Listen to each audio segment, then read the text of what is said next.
세계의 절대 권력 의자 시진핑의 손에 쥐어진 신성한 칼 국가주석 공산당 총석이 중앙군사위원회 주석. 이 세 개의 권력 의자는 마치 절대 권력을 지키는 세자루의 신성한 칼처럼 시진핑 주석의 손에 단단히 쥐어져 있다. 시진핑은 중국 공산당 내부뿐 아니라 현대 중국 정치 역사에서 권력의 정점에 올랐다. 그러나 그는 여기서 멈추지 않는 듯하다. 중국 정치에 고요했던 호수 표면에 잔물결이 일기 시작했다. 반대 세력이 아닌 시진핑이 직접 발탁했던 고위 장성들이 갑자기 모든 언론과 정치 일정에서 사라졌다.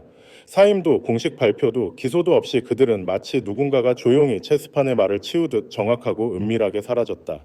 정치 관찰자들은 즉시 시진핑의 초기 집권 시절 권력의 판을 정리했던 호랑이 사냥, 반부패 운동을 떠올렸다. 과거의 숙청은 시진핑에게 더 많은 권력을 가져다주며 반대 세력을 제거했다. 하지만 이번은 다르다. 사라진 인물들은 다른 파벌이 아니라 시진핑의 뒤에서 군사 퍼레이드를 함께하며 전략적 핵심 세력을 이끌던 그의 측근들이었다. 그렇다면 이 의문의 실종 사태 뒤에는 무엇이 있는가? 시진핑은 누구를 겨냥하고 무엇을 제거하려는 것인가? 단순한 내부 정리일까? 아니면 전체 시스템을 절대 복종하는 기계로 만들기 위한 최후의 발걸음일까?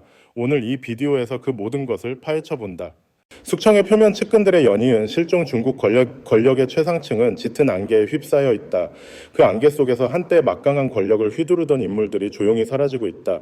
형식적인 해임 발표, 공식 조사 없이 단지 냉혹한 침묵만이 그들의 이름을 덮는다. 누가 이들을 소리 없이 사라지게 할 만큼의 권력을 가졌을까? 중국에서 그 답은 단 하나, 시진핑 주석뿐이다. 특히 이번 숙청은 정치계에 국한되지 않고 중국 인민해방군 PLA의 심장부로 뻗어갔다. 이는 부패나 반대 파벌을 겨냥했던 과거의 호랑이 사냥과 다르다.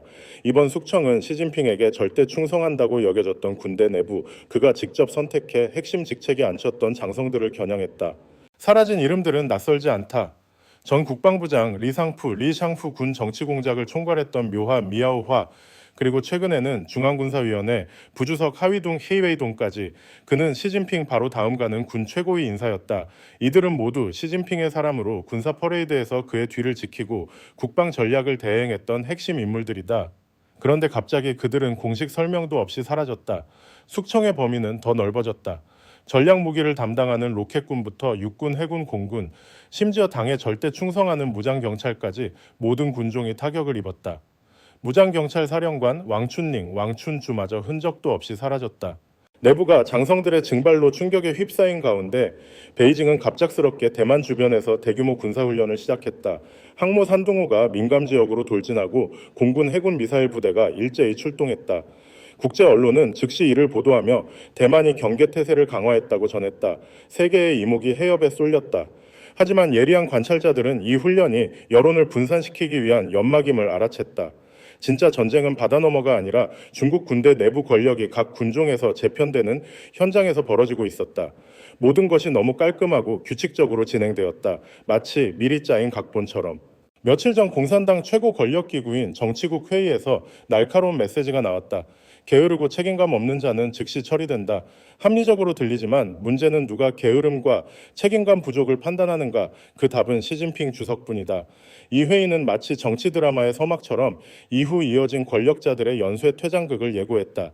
시진핑이 각본을 쓰고 연출한 이 드라마에서 사라진 측근 장성들의 실종은 무엇을 의미하는가? 단순한 정화 작업일까? 아니면 시진핑이 권력의 규칙을 다시 쓰기 위한 구실일까? 그는 중국 군대를 절대 충성하는 기계팔로 재편하고 있다.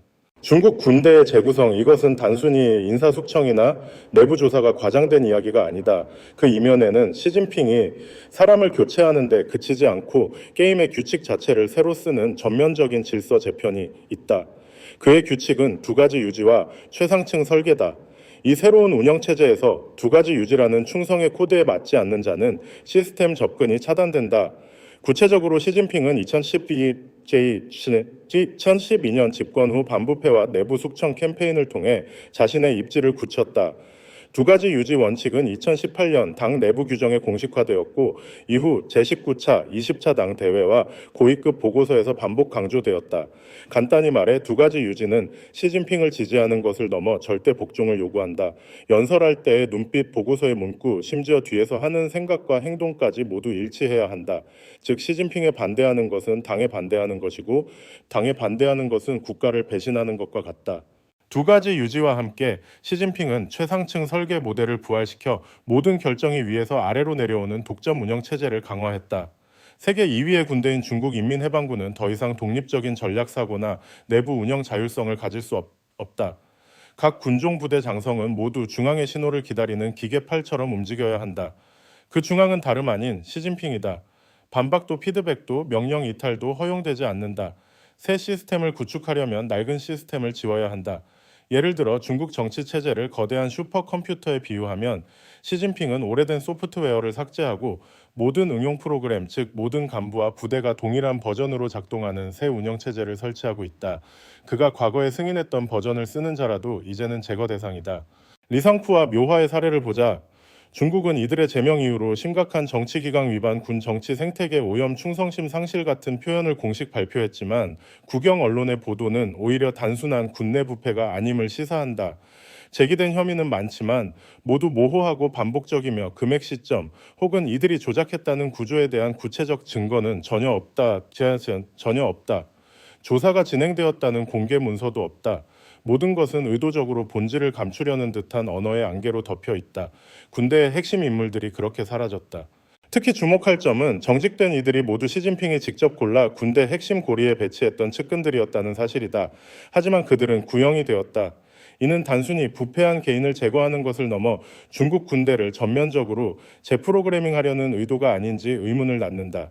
리상푸가 남긴 중앙군사위원회 자리가 여전히 비어있고 그의 후임인 동군, 동준 이 군사위원회에 포함되지 않은 것은 우연이 아니다. 이는 빈자리로 권력을 유지하는 전략이다. 빈자리는 새로운 권력 중심을 만들지 않고 누구도 개인적 영향력을 키울 기회를 주지 않는다. 모든 권력 구조는 시진핑이 작성한 플랫폼에서 그가 만든 암호를 이해하며 그가 정한 리듬에 맞춰 작동해야 한다. 시진핑의 권력 집중 이유, 왜 시진핑은 두 가지 유지와 최상층 설계로 권력을 이토록 강하게 틀어주려는 것일까? 답은 정치 이론이 아니라 혼란스러운 현실에 있다. 대표적인 예가 2022년 상하이 봉쇄 사태다. 베이징에 제로 코로나 정책이 하달되자 경제 중심지 상하이는 이를 극단적으로 실행했다. 수백만 시민이 집에 갇히고 식량 공급이 끊기고 의료가 마비되며 도시 전체가 고갈 상태에 빠졌다. 중국의 엄격한 검열 환경에서도 민중은 소셜미디어를 통해 분노를 표출했다. 표면적으로 상하이는 베이징의 지시를 따랐지만 그 실행은 지나치게 극단적이었다. 이는 위험한 사실을 드러냈다. 지방 정부가 중앙 명령을 자신만의 방식으로 해석할 여지가 있다는 점이다. 이는 처음이 아니었다. 지방 채권 부실 통제되지 않은 공공투자 2020년 이후 부동산 위기 등은 지방에 과도한 자율성을 부여한 결과였다. 베이징은 점차 깨달았다. 지방의 독자적 정책 변형은 국가 운영 체계를 수많은 변종으로 만들었고 이는 거대한 중국 기계를 통제 불능으로 몰았다.